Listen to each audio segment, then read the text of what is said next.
akademisi yang menonton podcast ini, kalau boleh saya sarankan studi dampak. Jadi studi dampak terhadap komunitas minoritas ya, seperti PAM atau itu mungkin perlu diberi studi dampak. Jangan mati dulu Pak, belum karyanya. Itu artinya gini bos, kan hardcore punk itu kan cuma cara. Ya.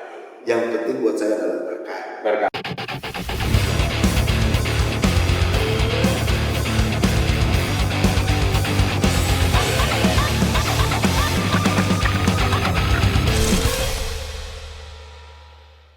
Halo, selamat malam untuk pemirsa ya, karena pastinya tayangnya malam. Jadi siang ini saya sengaja datang ke kantor yang cukup oke lah di seputaran Malang, karena ada sebuah acara. Jadi kali ini saya akan mengundang seseorang yang cukup formal ini untuk di bidang ini ya. Kita sambut Bapak Amin Abdullah. Selamat siang bos. Gimana kamu Pak? Asik. Kalau di Jawa Timur bukan hati. Wah, wah itu nanti. Ngomong sambil di sini dalam rangka apa ya? Terus terang saya surprise ya. Sebuah kegiatan yang seminar musik internasional yang diadakan di KPPN. Tetapi yang inisiatifnya adalah Museum Musik Indonesia Malang bersama dengan Ambon Kota Musik ya. Terus terang saya surprise karena ternyata pembicaraan sangat bernas ya. Membicarakan musik dari berbagai perspektif. Termasuk saya juga membicarakan musik sebagai alam untuk community development dan memang aliran saya itu. Jadi musik itu sebagai community development. Tapi untuk yang dibahas hari ini lebih condong ke mengerucut kemana ini? Kalau saya melihat banyak tentu saja banyak perspektif ya. Ada yang dari pendidikan, ada yang dari industri. Kalau saya bicara dari community development, ada yang bicara dari kacamata musik sebagai kota musik gitu ya. Macam apakah Malang mau menjadi art media, kota art media atau musik, atau kota musik, kota kreatif musik. Jadi banyak sisi yang melihat musik karena memang menurut saya musik itu tidak bisa dibatasi hanya persoalan musik untuk pendidikan. Musik juga untuk bisnis juga ada. Pastinya ada. Musik untuk yang enggak juga ada. Tapi ujung-ujungnya kan tetap ke bisnis.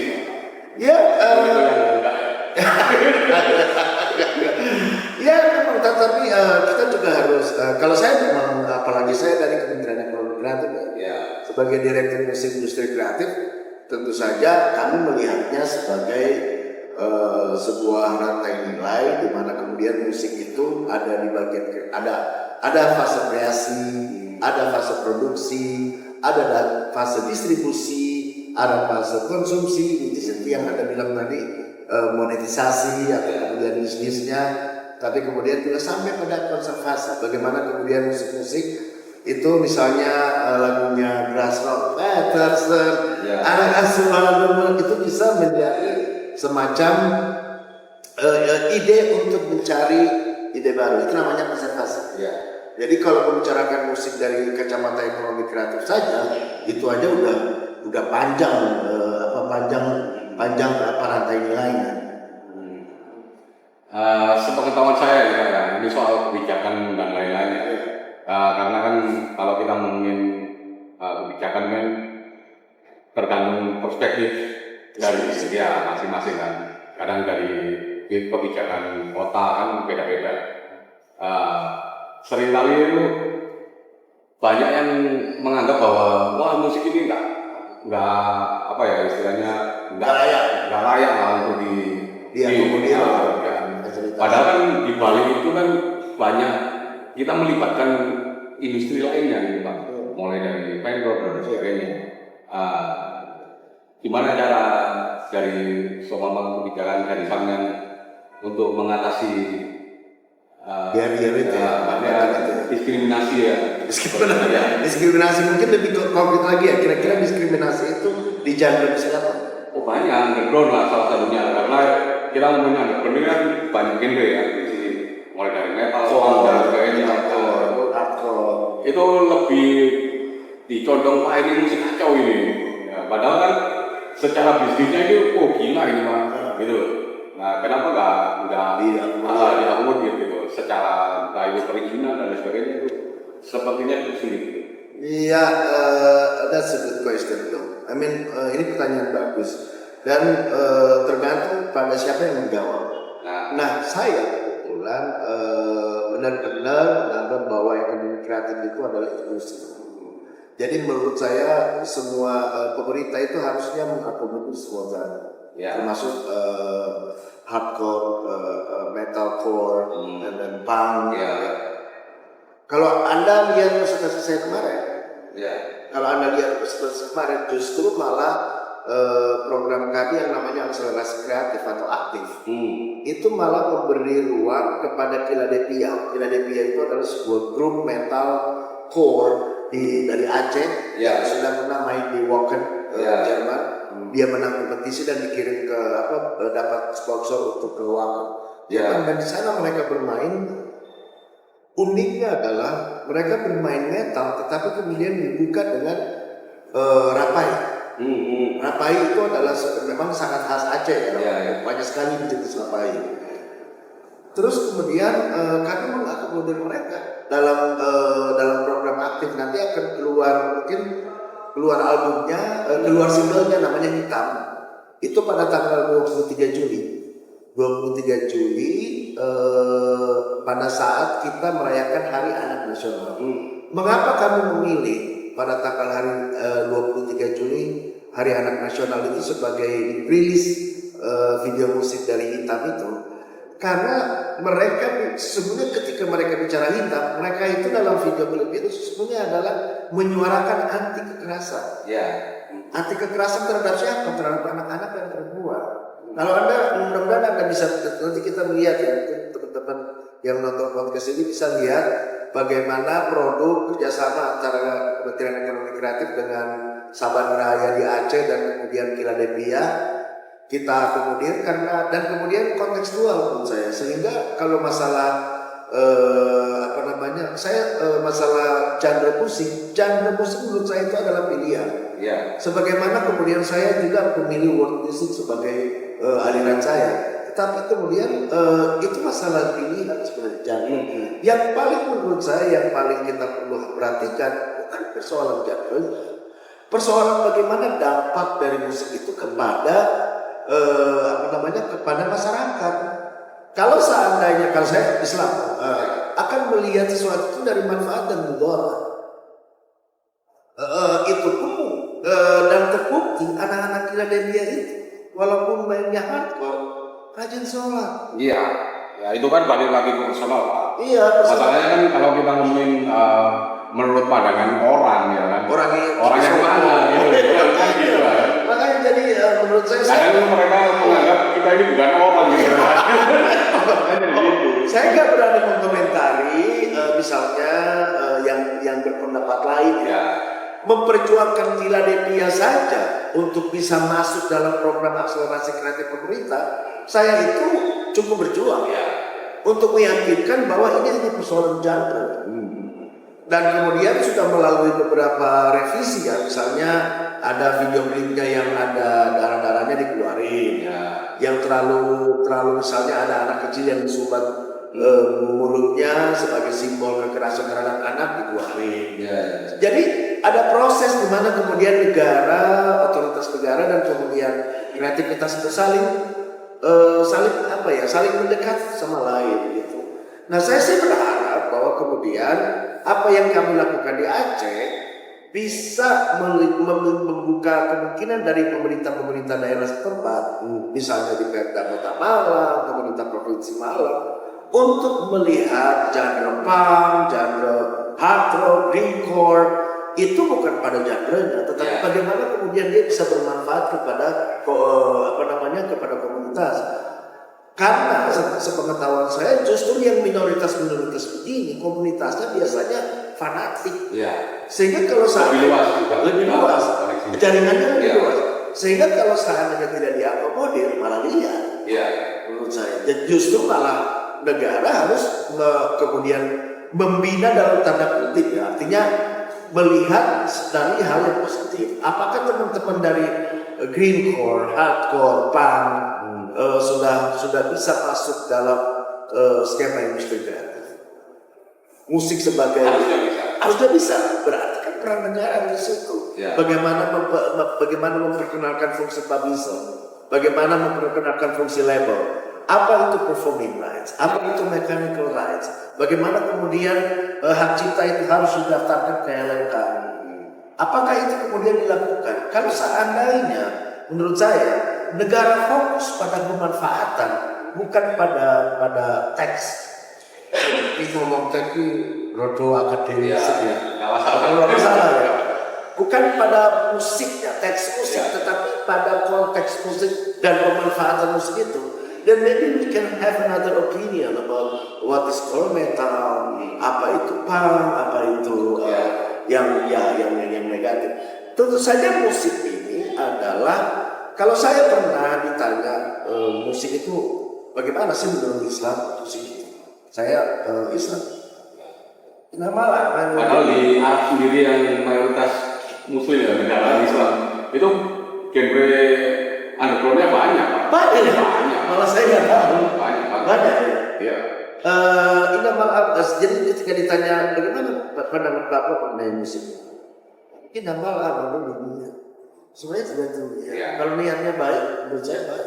Yang menjadi persoalan itu kalau kemudian kan musik itu tools, alat. Musik bukan tujuan. Musik itu alat untuk mau apa? Menyampaikan sesuatu. Kemudian apakah yang disampaikan itu baik apa enggak? Nah kalau seandainya, ini menurut saya loh. Kalau menurut saya malah kemudian ada pengkotak-kotakan genre musik, menurut saya kita tidak lagi mengakui bahwa ekonomi kreatif itu inklusif. Inklusif artinya sesungguhnya adalah semua orang bisa masuk. Nah, sebenarnya kan gini Pak ya, kita nggak bisa memungkiri bahwa komunitas underground, kalau kita ngomongin punk ya, ini secara kuantitas itu terbesar sedunia. Oh iya, punk ya. Ini secara jumlah komunitas punk itu terbesar sedunia. Dan itu diakui sama. Bisa lebih konkret nggak datanya? Misalnya itu ada di, kalau nggak salah itu majalah luar negeri loh itu ada di Indonesia sendiri juga kan? Wow, banyak banget kan. Itu dari Sabang Merauke ada. Nah misalnya di Malang contoh. Oh banyak. Lo ini kok jadi saya jadi host rapopnya. Nah misalnya kalau di Malang bagaimana tuh komunitas? Ya cukup signifikan, maksudnya cukup massal, masif gitu. Bisa nggak angka? Nah, kalau angka ya susah. Kalau 1000 ya ada, kalau diulang gitu ya. Maksudnya secara total underground lah, itu 1000 lebih. 1000 sebagai fans atau sebagai band? Mungkin kalau band 100 lebih. 100 lebih. Itu potensi sangat potensi. Kalau saya melihat itu potensi ekonomis. Makanya jadi melihat saya tadi itu. Padahal kan di baliknya band-band yang dianggap wah ini band negatif, ini perputaran duitnya gila Pak. Cuma apakah kemudian teman-teman PAN bisa nggak menurut ini ya Mas Ivan ya? Menurut jadi kira-kira bisa nggak? Misalnya ada rules yang mengatur kemudian misalnya kalau sebuah penampilan silakan headbanger silakan, tapi kemudian bisa tertib nggak bisa? Oh itu sangat tertib kita. Sampai kita bayar perpajakan Bapenda itu membayar. Iya. Cuman kan masalahnya seumpama ya kita ngomongin perizinan ya. Itu kompleks. Ini kompleksnya tergantung atasannya, masih seumpama kayak kapolresnya siapa, itu tergantung itu. Nggak yang atau ibaratnya gini, bandku sendiri lah sering dianggap Bandnya apa? Begundalo. Oke. Itu sering dianggap, wah ini kalau ini yang main dipersulit gitu ya. Yang 25 tahun itu Iya. sudah berusia 25 tahun. Itu lebih banyak dipersulit akhirnya. Ya aku sih nggak masalah, aku nggak main di Malang pun nggak masalah. Nah, Cuma mungkin pendekatan dengan kepolisian misalnya membuktikan bahwa ini loh contohnya kamu main tertib. sebenarnya mereka sudah tahu. Masalahnya Gimana ya? Tergantung siapa yang nahan gitu. oke. Atau bayarnya kurang itu saja. Karena itu saya tidak bisa campur. Ya kan gitu lah. Cuman maksud saya gini, apakah kemudian ini kan misalnya nih, apakah ada syair-syairnya yang kemudian terlalu keras mengkritik? Ada Pak, kita ini apa berpura-pura lah. Oke. Dan sebenarnya band-band yang setiap kota ini punya potensi dan sering ditawari itu event-event di luar negeri. Iya, sebab itu menarik. Nah ini yang ingin saya tanyakan kan juga, bisa nggak ketika teman-teman atau yang ada tawaran luar negeri itu dapat support dari pendanaan ya, khususnya pendanaan. Nah, kalaupun bisa itu step-stepnya seperti apa? Ya. Baik, ini pertanyaan bagus. Jadi sebenarnya kalau dalam pemerintahan itu ada 3 cara. Ini kebetulan kita di KPPN Ya. yang kaitannya dengan Kementerian Keuangan. Jadi negara itu melihat program itu ada 3 cara. Pertama adalah bottom up program. Bottom up program itu artinya program yang dibuat oleh pemerintah. Ya. Atau misalnya saya nih direktur musik, saya buat program akselerasi kreatif, itu bottom up, top down. Ya. Tetapi sesungguhnya juga kita melihat apa yang ada di masyarakat. Yang kedua adalah bottom up, seperti yang Anda bilang. Jadi itu berdasarkan proposal yang langsung. Nah ini, dulu di zaman Bancroft itu kami seriusin. Jadi itu ada semacam badan kurator yang mengkurasi semua proposal yang masuk. Ya. Dengan pendekatannya itu banyak sekali faktor. Pertama, apakah kemudian ketika kami memberikan bantuan ini bisa memberi efek pada penyerapan tenaga kerja? Ini semua cara dilihat. Apakah kemudian ketika kita memberikan bantuan ini bisa memberikan produk domestik bruto, penambahan produk domestik bruto? Yang ketiga, apakah kemudian kalau kita memberi bantuan kepada proposal ini bisa memberikan nilai investasi? Keempat, apakah kemudian setelah kita memberi bantuan ini bisa memberikan nilai devisa ekspor? Ini yang sangat berkaitan dengan main-main di luar negeri yang masuk devisa ekspor. Nah ini yang dilihat. Itu pun kita akan melihat juga mengenai kohesi sosialnya. Misalnya, tadi itu bagus sekali ketika Anda mengatakan bahwa ternyata komunitas punk ini begitu banyak, ke hardcore juga begitu banyak. Berarti ketika kemudian negara memberikan representasi bantuan kepada satu komunitas punk, maka komunitas punk akan merasa bahwa negara hadir di kami gitu, di musik yang minoritas ini. Nah itu adalah efek sosial budaya namanya, efek psikografis namanya yang perlu kita perhitungkan juga. Ada dulu di zaman background. Nah, jadi sebenarnya ini semua tergantung dari anggaran negara. Ketika Wali mau konser 7 kota, tahu dari Wali band yang sedikit Melayu, kadang religi ya. Ketika Wali mau konser 7 negara, Jepang dan Malaysia dan pokoknya negara-negara yang dimana orang diasporanya banyak, mereka itu kita bantu. Bantunya adalah press conference. Karena kami melihat bahwa dengan Wali ke 7 negara itu pasti akan devisa ekspor dan itu akan banyak. Dan kemudian Wali akan semakin tetap sustain. Dan kemudian kita berhasil, kita mau membuktikan bahwa produk-produknya Indonesia itu di luar negeri juga bisa laku gitu. Nah gitu. Jadi sebenarnya ada, cuman memang tergantung anggaran yang kami punya. Nah, saya juga bisa memberikan ini ke teman-teman bahwa di Kementerian Kebudayaan juga punya Indonesia. Itu juga mungkin bisa dikirimkan proposal ke sana. Kalau di kami ya itu tadi, jadi kirimkan saja proposal ke kami, ke kementerian, dan kemudian akan dilihat ini kemana nih kalau musik ya ke musik. Ya. Cuman ya saya memang harus disclaimer lebih dahulu bahwa saat ini kami lagi menunggu anggaran biaya tambahan. Karena saat ini kalau Anda melihat presentasi saya kemarin, kita sudah melaksanakan pembuatan video musik dan kami membantu pembuatan video musik pada satu grup hardcore Kiladentia, terus satu jadi pop di Maluku dan satu dan koplo di Yogyakarta. Nah jadi itu yang kita. Karena kan mungkin ya kalau kita mau pengajuan secara proposal tadi ya, minimal tuh butuh berapa lama?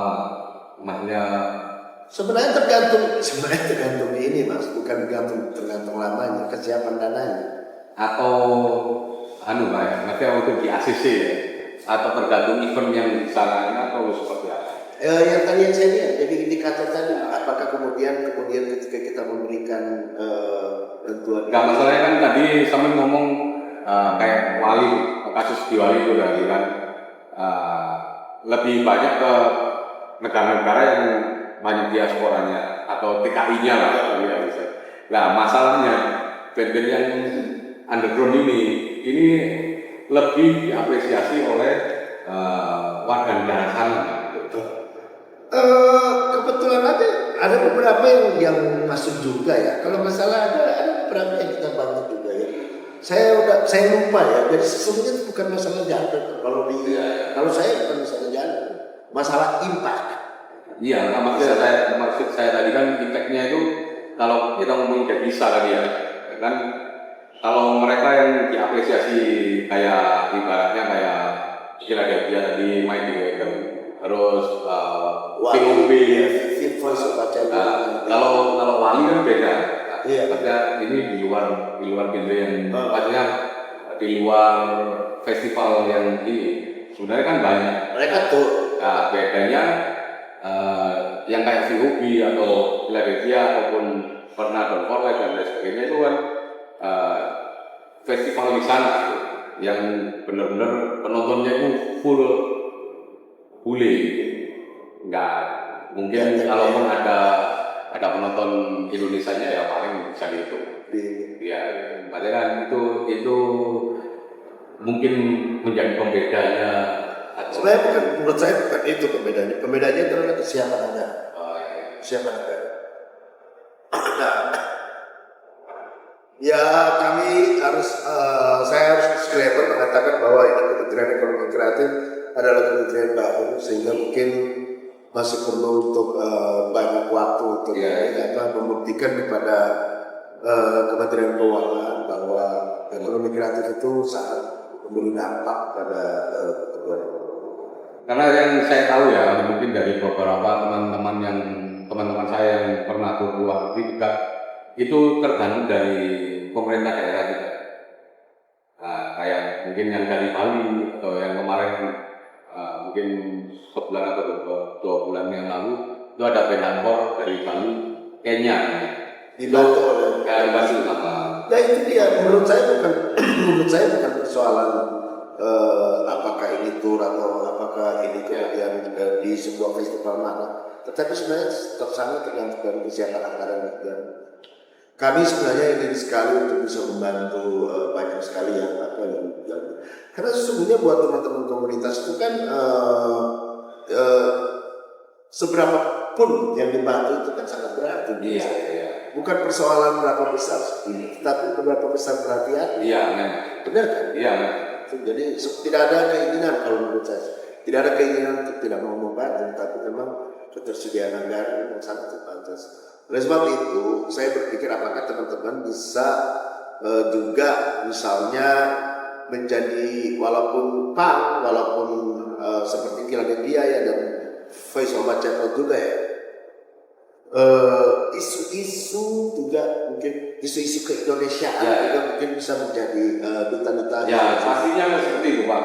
Yang mayoritas band yang dari Indonesia ke khususnya Eropa ya, yang sering kan ke Eropa. Kalau ke Amerika agak susah. itu mereka selalu membawakan isu-isu Indonesia. isu-isu Indonesia termasuk wardrobe-nya.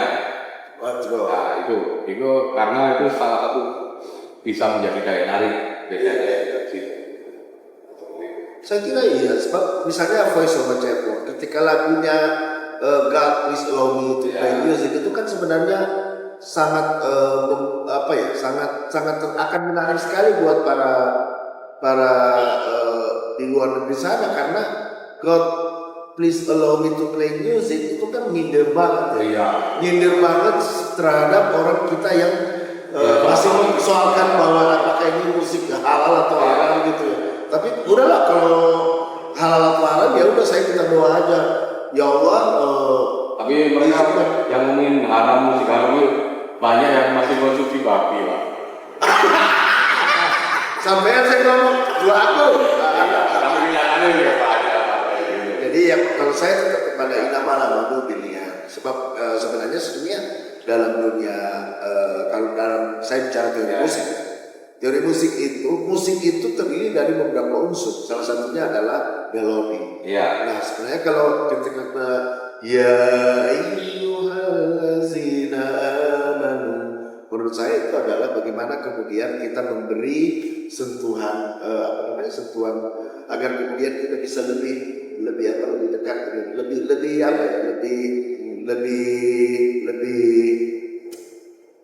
trans ketika kemudian kita memberi sentuhan nada. Jadi semuanya tergantung dengan gitu. Sebab apa ketika kemudian misalnya nih sholat asar begitu dengar itu kira-kira apa yang ada di kepala kita? Sholat masuk kan? Itu kan unsur ritmis dan ritmisnya adalah unsur dan bagian dari musik. Jadi ya kalau menurut saya sesungguhnya dalam dunia Islam pun itu dunia musik yang disebut musik itu ada, dan kita tahu bahwa Al-Farabi, Al-Kindi itu adalah filsuf Islam yang juga sesungguhnya adalah musik. Ya kayak ibaratnya kayak azan di nadanya semakin oke kan itu mengajak orang karena itu kan ngomongin nada berarti kan ada unsurnya dengan musik juga. Akan dikasih gitar jadinya musik.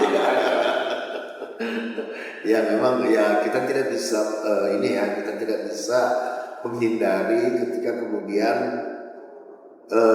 teks itu atau musik itu dimaknai secara beragam, karena setiap orang mempunyai history of knowledge yang berbeda-beda. Jadi repertoire of knowledge beda-beda, pengalaman hidupnya beda, pendidikannya beda, dan itu akan berpengaruh pada bagaimana dia melihat apa yang terjadi, fenomena yang terjadi. Saya melihat Voice of Cepro akan beda dengan teman-teman saya yang lain. Saya melihat Philadelphia pasti akan beda dengan teman saya yang lain. Saya melihat Mas Jipen itu beda dengan teman-teman yang lain. Sangat tergantung dari latar hidupnya. Tapi sumpah lah ya, serius buat nggak apa-apa.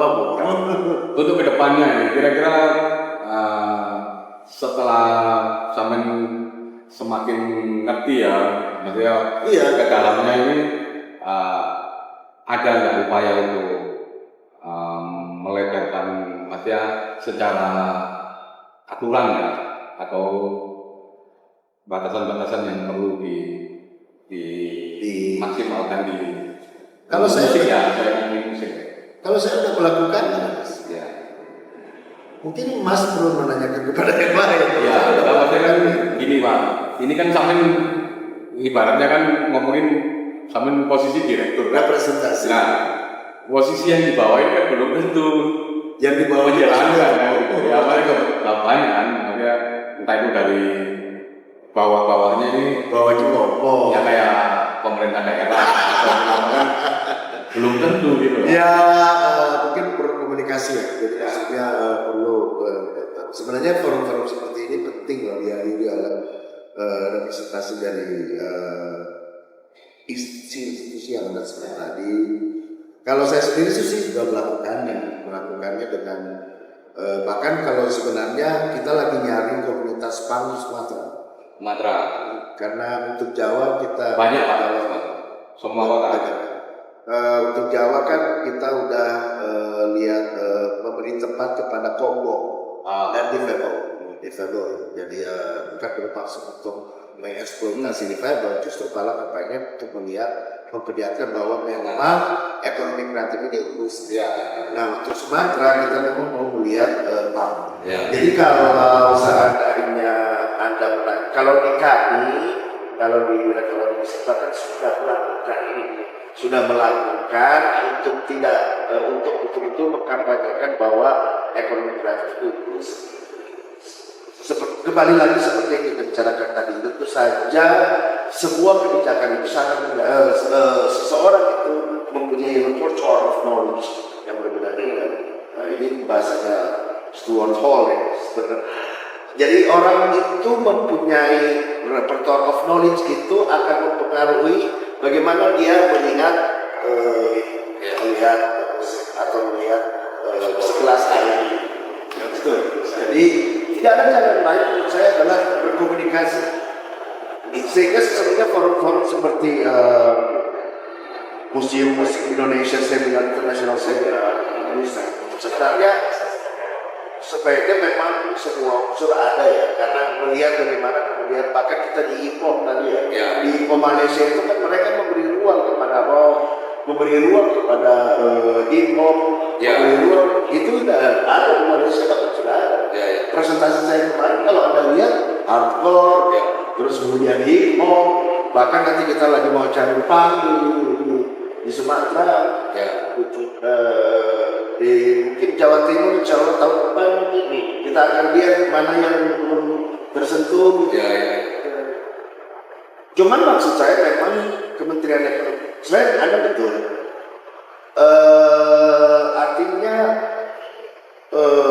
inklusivitas ini memang tidak bisa hanya dilakukan oleh satu institusi. Sebaiknya memang ramai-ramai. Saya sudah melihat bagaimana kemudian waktu saya ke Solo, diundang ke Solo, lihat bagaimana di Solo apa sih nama hardcore-nya, Down for Life. Saya melihat Down for Life. Itu bahkan diundang oleh Down for Life itu pernah diundang ke Kanada. Dan itu Kanada itu di bawah BUMN kalau technically itu adalah lembaga yang dibiayai oleh negara. Mengundang Down for Life. Kan saya melihat bagaimana kemudian beberapa lagu itu begitu Down for Life main, para headbangers beri ruang, kemudian mereka pakai asap, pakai apa itu terus flare, tapi tertib. Setelah habis itu tertib. Sebenarnya itu yang penting, bahwa kemudian teman-teman Pak sendiri juga bisa memberi keyakinan kepada pemerintah. Sebenarnya sama Pak, kayak kita ngomongin hardcore punk ataupun metal dan sebagainya. Kadang itu perspektif orang atau pihak keamanan ya.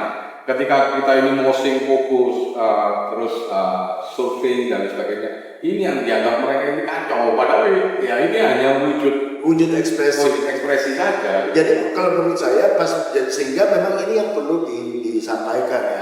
Ya tentu saja misalnya kalau teman-teman terus terang di honest, I am the part. Ini bagian dari itu. Mas, Sampian itu rambutku segini mas. Udahlah, saya bagian dari itu. Tetapi memang harus meyakinkan kepada pihak keamanan bahwa kemudian tidak ada senjata tajam pada saat kemudian itu, kemudian jangan ada barang-barang yang terlarang. Anda tahu maksud saya kan? Tidak ada drugs, tidak ada apa. Kemudian nggak boleh. Kemudian dia mengekspresikan saya dulu hardbanger kan. Begitu dengar Sweet Child of Mine, terus kemudian Welcome to the Jungle-nya itu udah terjun, itu udah sampai apa yang nggak dilakukan. Tapi memang karena memang butuh ekspresi. Nah, kalau seandainya ekspresi itu tidak dibuka, saya malah khawatir keluarnya itu negatif. Pasti. Malah salurannya itu jadi negatif. Jangan-jangan fenomena salmorek. Saya ketemu sama Anwar yang dari Glasgow. Dia malah menganggap bahwa satu fenomena salmoran itu mungkin adalah bagian dari tidak dibukanya ruang-ruang itu. Kenapa? Mas Arif? Ya pernah dengar.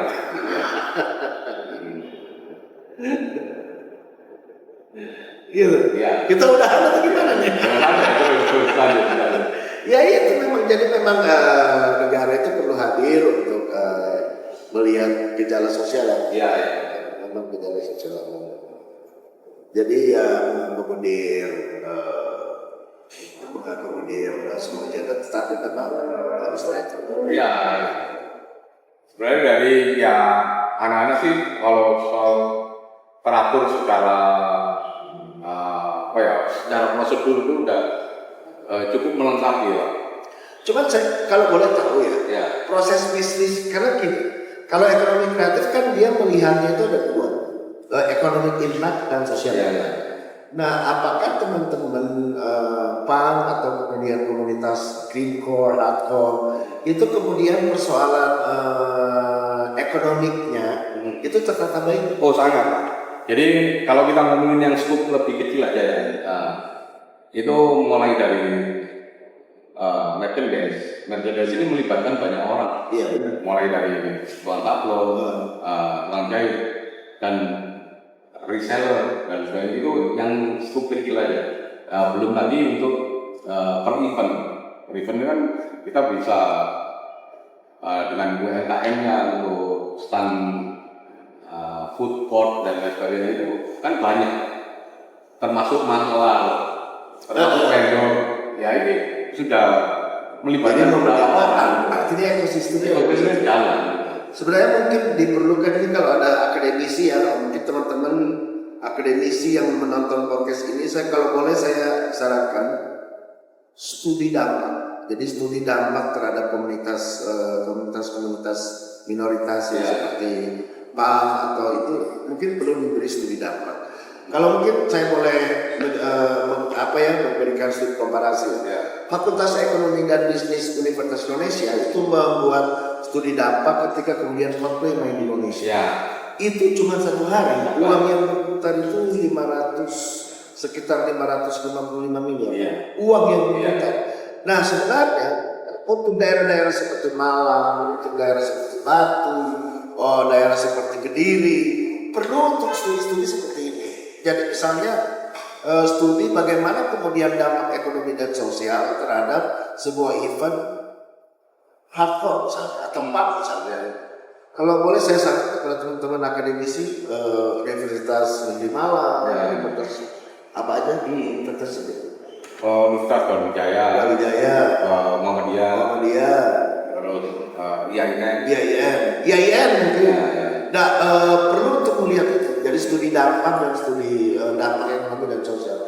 Karena kalau tidak kemudian akademisi juga tidak turun tangan, akan juga tidak punya data saintifik, data ilmiah bahwa ternyata memang benar putaran uang yang ada di komunitas PAN, komunitas itu memang banyak.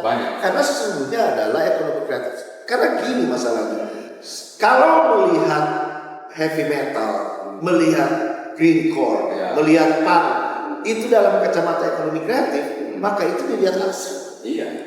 Gitu loh. Nah, cuman sekarang bagaimana membuktikan bahwa itu aset dan kemudian manfaatnya lebih banyak daripada mudarat.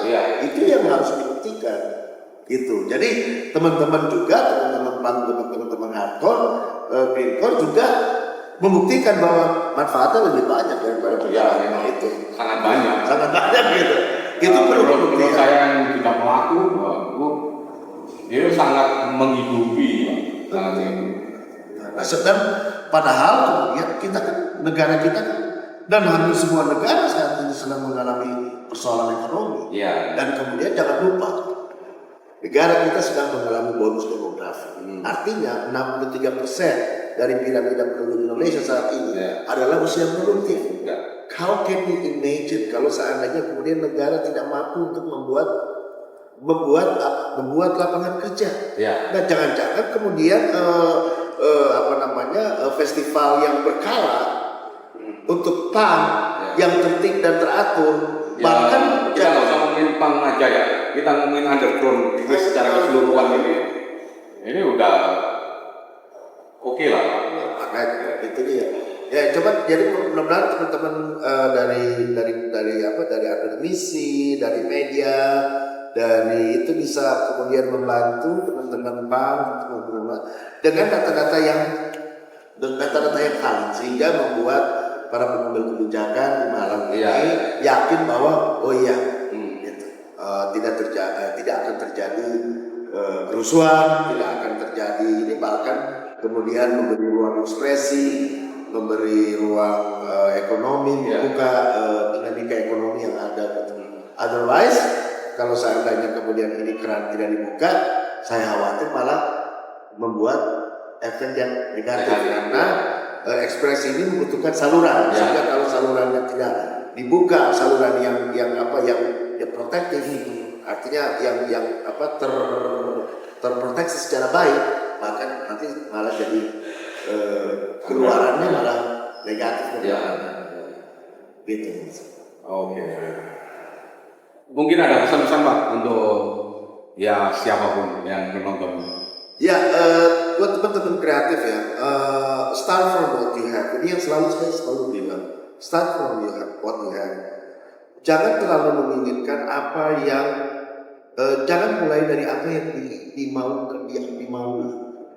Kemarin kita barusan dengan Harry Koko, dengan Mas Holil dari Efek Rumah Kaca, terus kemudian jadi Pete, kepengen bikin Indonesian Summit. Saya ingin mengatakan bahwa why don't we start from what we have? Apa yang kita punya, jangan berpikir pada apa yang kita belum punya gitu. Malang harus punya konser musik yang setara dengan di New York. Pertanyaannya kemudian adalah siapa yang mau secara reguler? Siapa yang kemudian yang mau maintenance? Yang gedung apa adanya ini aja bisa jadi tempat konser, bisa menjadi dengan penonton yang sedikit gitu misalnya, yang showcase gitu. Jadi apa yang kita punya? Jadi Anda punya apa? Itu yang kemudian kita mulai. Dan itu yang pertama. Yang ketiga, yang kedua adalah kemudian sustainable. Karena dalam dunia ekonomi, dalam kreatif, it is not about how high, it is about how long.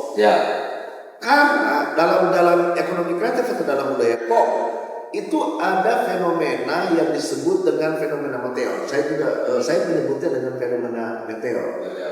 Meteor itu tetapi kemudian habis. Banyak contohnya, kita nggak perlu sebut, enak.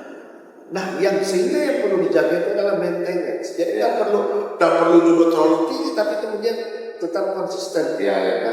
Baiknya perlahan. Boleh perlahan, iya.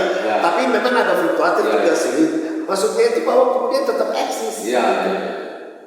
Saya sekarang barusan keluar lagu single saya, IDM Ethnic, Tunjuri Peti. Boleh dong itu Spotify. Tapi maksud saya ingin mengatakan bahwa walaupun saya sudah jadi birokrat, walaupun saya sudah jadi dosen, tapi saya tetap posisi. Dan saya tetap harus eksis dengan berkarya. Karena kita ini musisi. Ini mau meninggalkan apa? Kalau bukan karya. Gajah mati meninggalkan gading. Seniman mati meninggalkan karya. Profesor mati meninggalkan teori. Jangan mati dulu Pak. Belum karyanya. Itu artinya gini bos. Kan hardcore punk itu kan cuma cara. Yang penting buat saya adalah berkah. Sudah.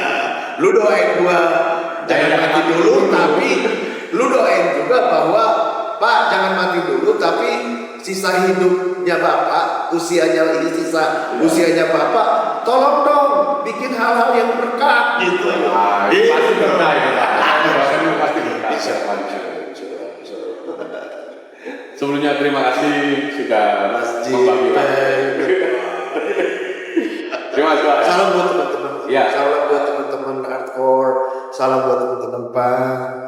Jangan berkecil hati. Beres.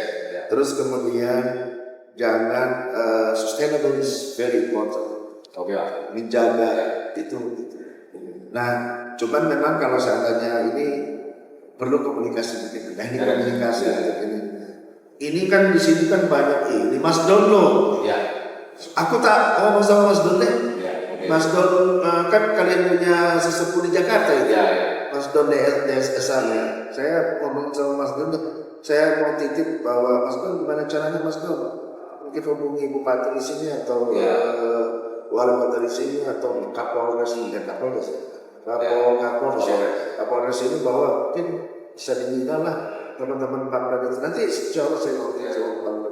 Mas Don kalau nonton video ini juga kita bantu ya Mas Don untuk mengkomunikasikan teman-teman yang minoritas ini agar kemudian bisa difasilitasi oleh Lebih dikasih ruang. lebih ruang tentu saja, tapi juga teman-teman Ya, pasti. patuhi juga Ya. ya. Meskipun ruang terbatas itu secara prosedur kita lengkapi. Itu aja. Oke. Terima kasih Pak. Ya. Mas Jiben. Sukses selalu.